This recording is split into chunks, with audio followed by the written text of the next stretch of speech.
anime, idol ko po siya. Napakataas ang standards ni Vice sa comedy. Opo. Kasi siya ang basehan, di ba? Napakabilis. Opo, mabilis. He's very quick.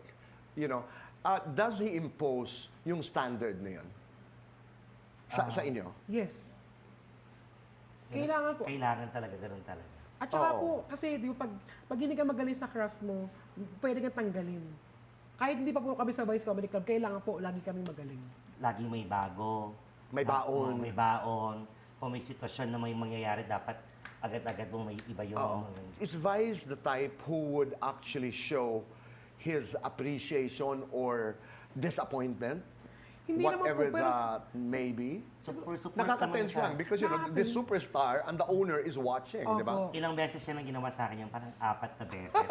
Parang inaraw-araw niya ako. Bigo, nang visit ka naman, may ginaganon ko na siya. Hindi. Kaya mo. Kaya nakakaano din, nakakatulong din. Na Right. sasabihan ka niya after, wow, ang galing mo. Ay, ang galing. ganon. Opo. Ang sarap ng pakiramdam na yun. At saka narinig ko sinabihan siya, hi Iya, you're my favorite.